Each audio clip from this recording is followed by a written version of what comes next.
Okay, so good day, class. For this recording, we're going to talk about the different evidences of reliability.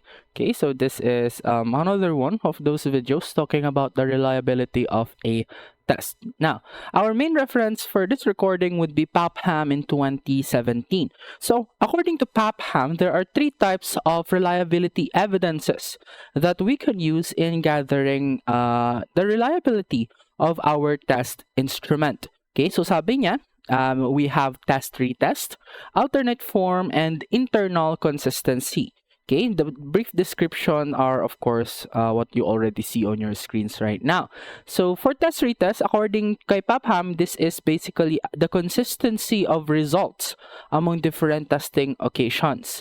Okay, sa alternate form naman, sabi niya, this is the consistency of results among two or more different forms of test. And sa internal consistency, this is the consistency in the way an assessment instrument's items function. Okay? So, just a brief idea, ang pinaka-common dito na ginagamit ng mga test instrument testers ay yung internal consistency kasi yung basically madali. But before I go on to that, I guess let's talk more about this different types of tests. Okay? So, according to Popham, ang test-retest reliability daw, sabi niya, this involves the administration of a singular test on different times, okay, under the hypothesis that two or more of these administrations are significantly related to one another. Okay? The idea is subjecting students to the same test would yield the same results. Okay, ganito po yung ibig sabihin ng test-retest. Meron kang isang test, let's say a 20-item test. Okay, na nagko-cover sa isang specific topic sa iyong subject. For example, social studies. Okay, so ipapatest mo yun sa bata ng isang araw. Okay, let's say January 1. Okay, New Year, nagpa-test ka. For example, ganon. Now, test-retest would require you to re-administer the test after some time. Okay, so maybe January 14, exactly 2 weeks. 15 pala, exactly 2 weeks, right? So, January 15, nagpa-retest ka ulit, okay? Then that is the test-retest process, okay? So, once you have 2 sets scores, okay? Kasi yun ay magkakaroon ka ng 2 sets of scores na, right? Yung test scores ng students sa January 1, and then test scores ng students sa January 14. Okay? So what you're going to do there is to find a test-retest reliability coefficient. So paano gagawin yon? You're going to do this by using a correlation coefficient that is appropriate for your samples. Okay? So usually po, Pearson R po yung ginagamit dyan. Pag, yun nga, meron naman tayong iba-ibang criteria kung anong correlation coefficient yung gagamitin natin. Okay, so for example, you have administered one test, the first type on January 1. You're going to administer the same test. Okay, walang babaguing item, walang pagbabago sa direction, parehong test. Yung i-administer mo on January 15, okay, and then you get the results. 2 sets of scores, gagamitan mo ng correlation coefficient analysis. Either Pearson R, Kendall-Tau, or Spearman-Raw. Okay? So, ang mga mga cautions dito is nakalagay dito sa mga susunod na sentence. Re-administration of tests must have a moderate time gap. Okay? Kasi po, pag nagpa-test ka agad, halimbawa 1 day pa lang yung natatapos, very recent pa lang sa memory ng mga students yung mga answers. Okay? Di ba tayo? Pagkatapos ng test, pinag-uusapan natin yung mga test, mga sagot natin. Okay? Tapos pag nagpag-usapan, ay oo nga, yun nga pala yung sagot, naalala ko na.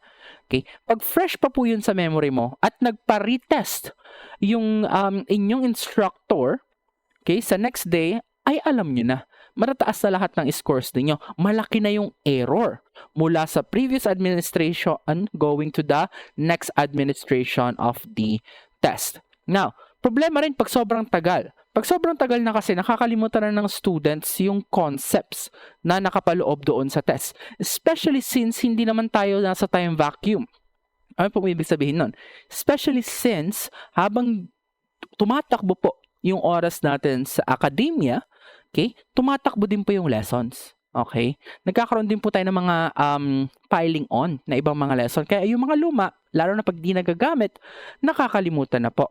Kaya po sabi ni Popham, dapat moderate lang, okay, yung layo ng pag-i-implement ng mga test-retest methods, okay? And sabi rin ni Popham, dapat between administration 1 and the next administrations, walang performance influencing event na nangyari. Ano po mga performance influencing event?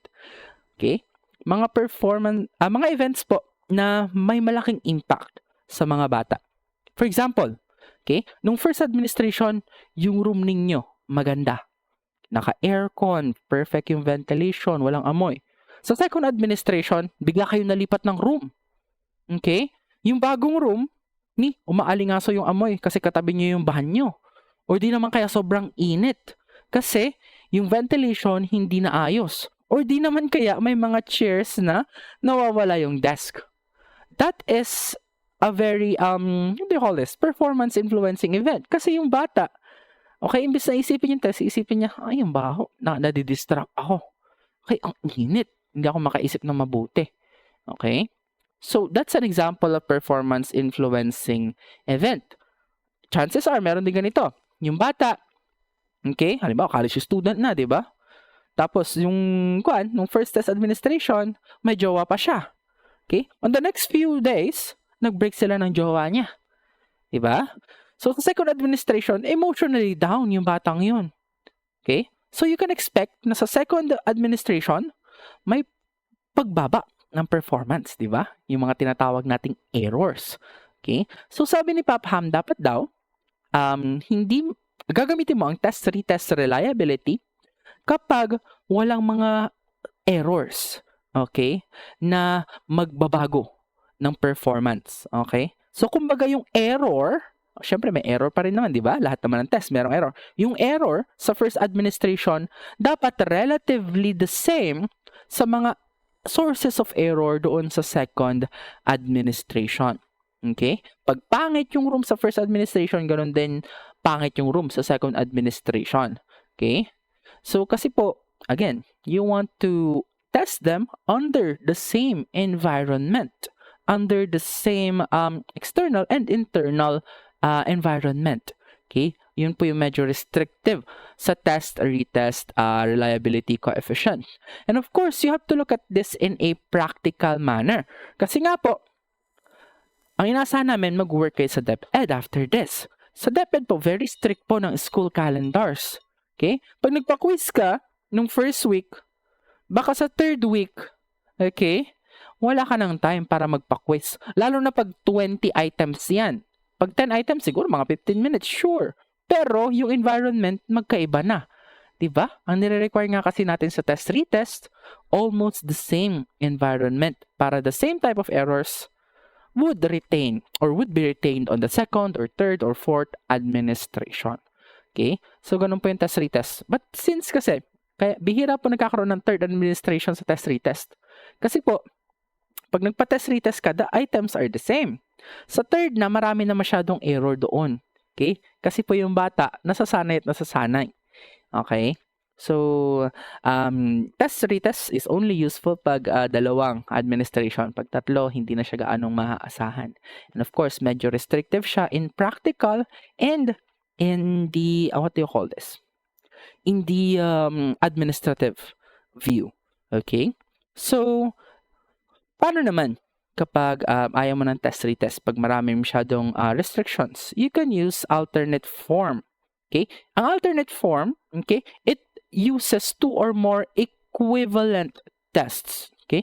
So, when you say equivalent tests, okay, yung mga tests na ito ay pareho yung nilalaman, pareho yung concept, or pareho yung construction. For example, test 1, okay, mga multiple choice test. Sa test 2, dapat ganun din, mga multiple choice test. Okay, test 1, multiple choice, all about fractions. Test 2, multiple choice, all about fractions din dapat. Pag test 1, tatlong essay na may isa-isang topic, ganun din dapat sa test 2. Tatlong essay na may isa-isang topic. Okay? Kasi po, ito pong alternate form, again, chine-check niya po kung yung dalawang test na nagawa mo ay practically equal. Okay? So how do you do this? Okay? The first step in doing alternate form is to construct a table of specification. And while you are doing or while you are making items for test 1, dapat sabay mong ginagawa yung mga items sa test 2. Okay? So, on TOS, 20 items. Ano ba? Item number 1 sa test 1, ganito. Item number 1 sa test 2, ganito. Okay? Both of them, test 1 and test 2, should follow the same table of specification. Okay? Yun po yung pinaka-basic on how you perform alternate form of reliability testing. Okay? So, usually ginagamit po itong alternate form kapag high stakes yung test mo. Okay? For example, okay, high stakes test na tinitignan natin would be yung mga inyong term exam. Okay? So, para sa isang set ng students, gagawa ko ng isang term exam. Okay? Pwede rin akong gumawa ng isa pang alternate form, parehong TOS. Okay?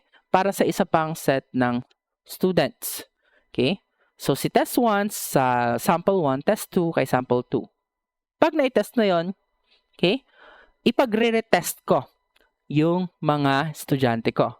Pero this time around, sa pangalawang testing, yung test 1, ipapatest ko naman kay sample 2. Yung test 2, ipapatest ko naman kay sample 1. Okay? Yun po kasi isa sa mga magandang paraan. But nonetheless, pwede mong gawin ganito rin naman. Test 1 and test 2.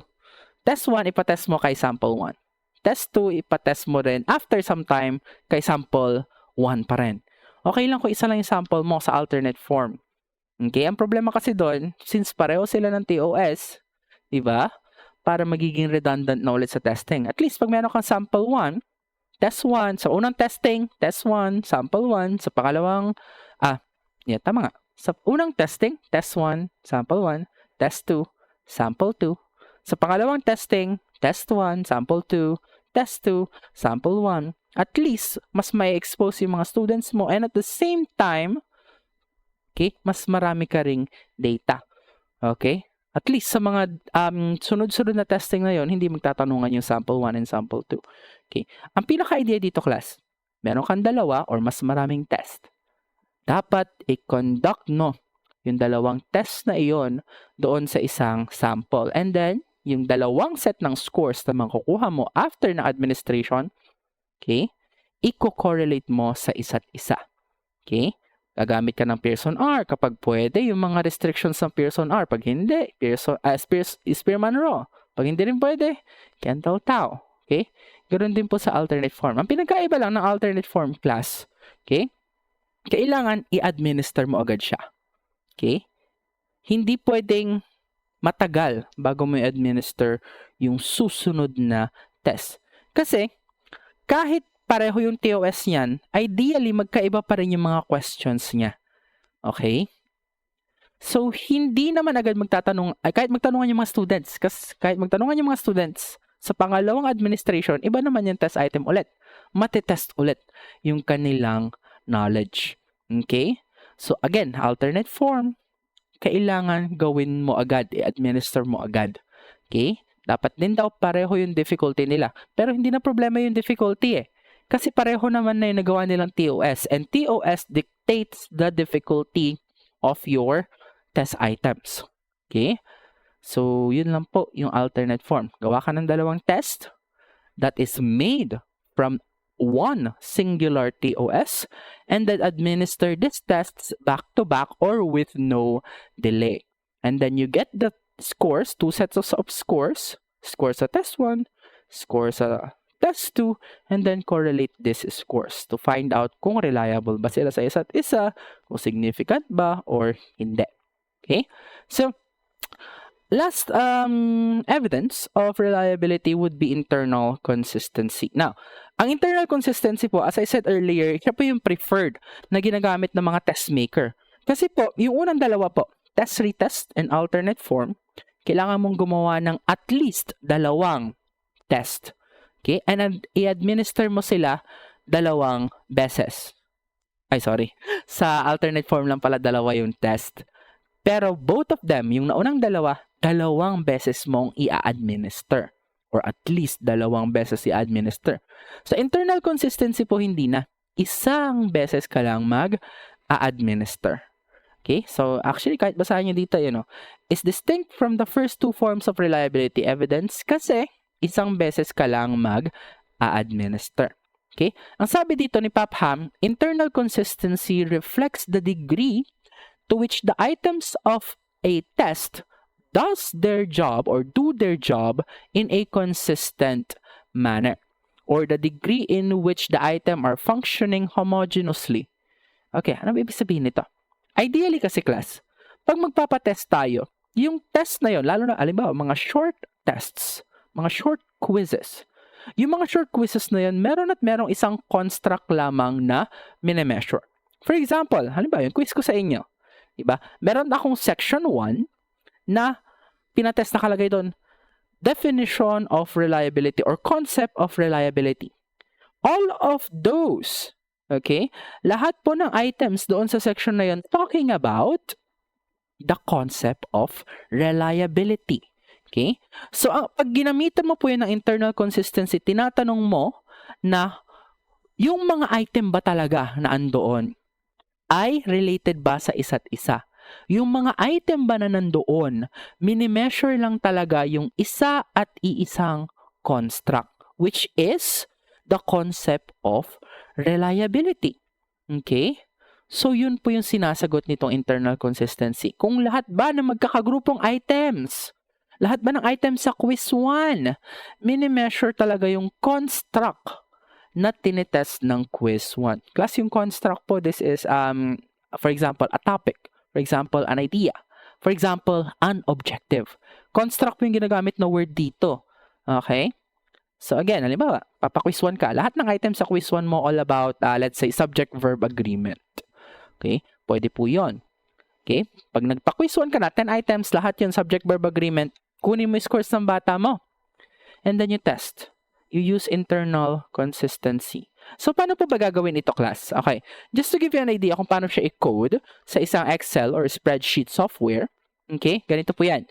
Lahat po ng test item mo sa isang row. Okay. I'll post this for a bit. Okay. So, how do you do this in Excel? Ganito po. Okay? So, ayan po yung aking spreadsheet software. Okay? So, what you're going to do is this. Sa isang column, sa first column usually, hindi nyo po nakikita yung A dyan kasi medyo maliit yung screen, naka-zoom po kasi. So, I'll start with C. Okay? Sa C column. Sa isang column, lagay nyo po yung respondents or basically yung iyong student. Pwede mo ilagay yung pangalan but not necessarily naman yung pangalan. So, halimbawa, meron kang 20 students. So, 1, 2, 3, 4, 5. Okay? Hanggang 20. Okay? So, meron kang 20 students. So, meron kang 20 scores. Right? So, nagpa-quiz ako ng 10 items. Pag mag-i-encode ka po ganito, lahat po ng 10 items may sarili-sarili po silang, what do you call this? Column. For example po, si item 1. Okay, si item number 1 yan sa quiz. Si item 2. Item 3. Okay? Hanggang makaabot ka po kay item 10. Okay, ayan, nakikita yan sa screens nyo right now. Now, how do you encode this? Halimbawa, ganito. Si student 1, tama niya yung first item. Okay? So, student 1, tama niya yung number 1. So, ilalagay mo dyan ay 1. Bakit? Kasi sa isang test item, di ba? Pag tama natin normally, it's either 1 or 0 lang yung makukuha nating point doon. Okay? Pag tama mo yung isang item, may 1 point ka doon sa item na yon. Pag mali mo, edi 0 ka doon. Okay? So, sa item 2, kay si student 1, halimbawa, mali niya, o di 0. Okay? Oh, item 3, tama niya ulit. Item 4, item 5, item 6, tama niya ulit. Item 7, mali. Item 8, tama. Item 9, mali. Item 10, tama. Okay? So, ganyan po. Pag natapos mo na, di ba, sa isang paper, ganoon naman, tagi-isang sagot. Oh, next paper na tayo. Doon na tayo kay student 2. Oh, si student 2. Naku, medyo mahina si student 2. Okay? Ganito yung scoring niya. Mali niya item 1, mali niya item 2, item 3, item 4, item 5. Tama niya naman. Item 6, item 7, item 8, item 9, item 10. Okay? So, ganyan po yung pag-i-encode. Again, halimbawa kay student 3. Oh, si student number 3. Oh, halimbawa si Carlo. Tama niya ba item 1? Opo, tama niya. Oh, 1 lagay mo. Item 2, tama niya ba? Tama niya rin po. Item 3, tama. Item 4, tama. Item 5, tama. Item 6, 7, 8, 9. Mali niya lang po yung item 10. Sayang naman. Perfect niya na sana. Okay? So, gawin niyo po ito sa lahat ng students po ninyo. Okay? Hanggang magkaroon po kayo ng mismong data set. Okay? So, ito pong dataset na ito po kasi i-run nyo sa isang statistical software like JASP to find the internal consistency. So, you don't need to worry about that right now. Gusto ko lang ipakita how do you encode the correct and wrong answers in a particular test to perform internal consistency. I will discuss more on that in our face-to-face class. But right now, I'm going back to the PDF. Okay? So, again, once po na na-encode nyo na ng gano'n, i-run nyo na siya sa isang statistical software. And then, makakuha kayo ng number. Usually po, ang ginagamit po na analysis dito yung tinatawag na Kuder-Richardson analysis, which is a special case of what you call a Cronbach alpha. Okay? So, yung pagkuha po ng Kuder-Richardson ay pareho lang sa pagkuha ng Cronbach alpha. And what do they say? Okay? Halimbawa, ganito lang po yan. Pag mataas po yung Cronbach alpha, ibig sabihin reliable po yung mga items doon sa isa mong pong construct. Halimbawa, doon sa quiz 1 and quiz 10 kanina, pag mataas yung Cronbach alpha or mataas yung Kuder-Richardson mo, ibig sabihin, mataas yung reliability nila in measuring one construct. Okay? So, bawat po isang construct na tinitest mo, isang Cronbach alpha po iyan. Okay? Now, ang mga gumagamit nito, ang nagiging problema nila, nagra-run sila na isang beses lang. Kahit, halimbawa, yung items 1 to 10, tinetest yung subject-verb agreement. Tapos, yung items 11 to 20, tinetest naman na yung figures of speech. So, ibang construct naman na. Yun po yung wag nyong gagawin na pagsasamahin yung items 1 to 20 para itest yung isang construct. Kasi dalawang construct yung tinetest nila. Items 1 to 10 ay kay subject-verb, items 11 to 20 ay kay figures of speech. Hindi nyo po pwedeng sabihin na 1 to 20, tapos sabihin nyo, skill in English. No. Masyado pong malaki yung skill in English, for example. Okay? So again, saan po ginagamit ang internal consistency? Para malaman kung yung mga ginawa mo bang items na naka-under sa isang construct, na naka-under sa isang specific objective ay talagang consistent sa isa't isa.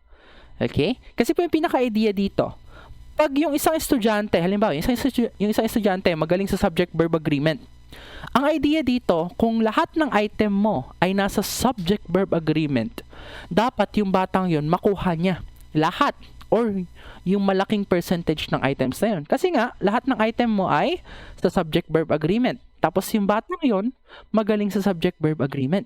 So, inaasahan mo na madami din siya makukuha. Alternatively, pag hindi magaling yung bata sa subject-verb agreement, inaasahan mo na mababa yung scores niya sa iba-ibang items na iyon. Okay?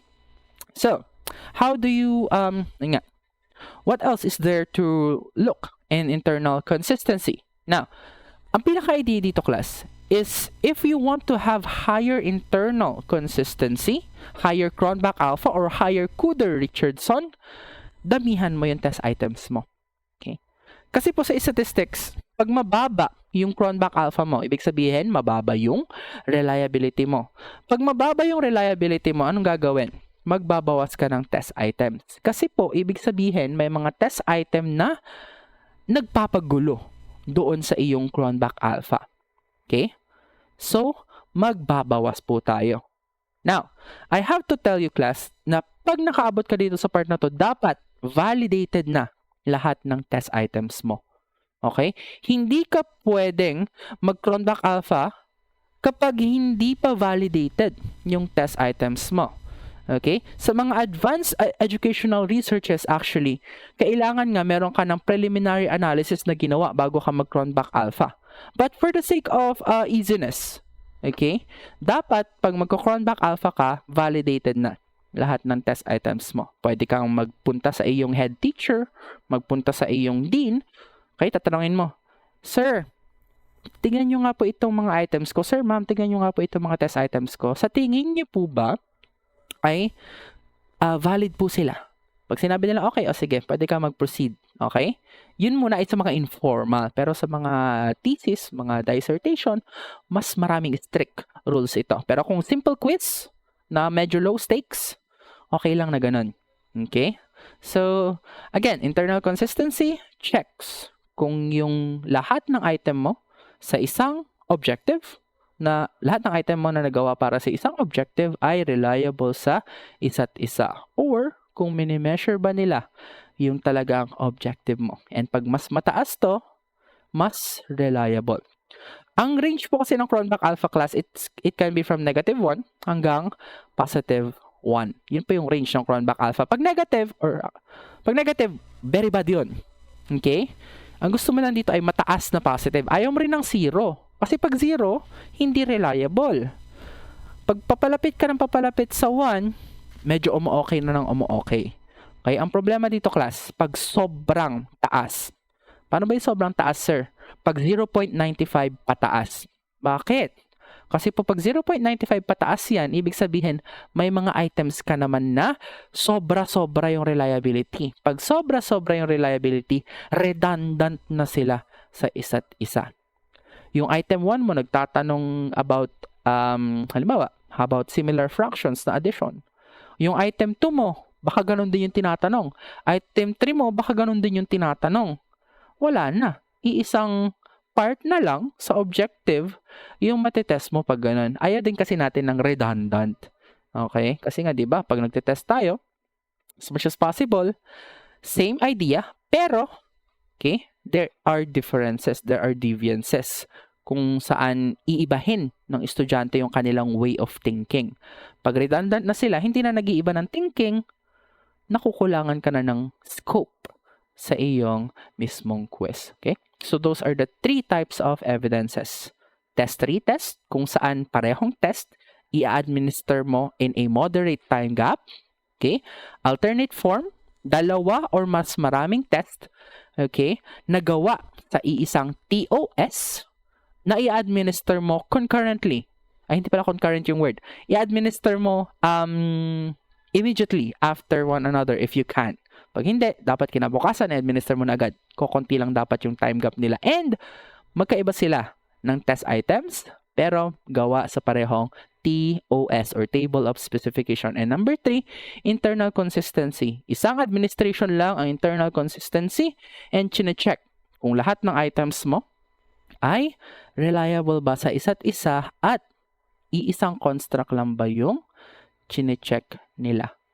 Okay? Of course, meron pang mga caveats dito actually if you want to go to more advanced test taking. But again, since bachelor pa lang kayo, ganito lang muna. Pag mataas yung internal consistency, mas malaki yung reliability ng items sa isa't isa. Which could indicate na tama na isa yung mini-measure nila. Could lang ha, not always, but it could. Okay? So that is all for the recording today. Kala ko mabilis lang. But nonetheless, I'll see you all in our next face-to-face class. Bye!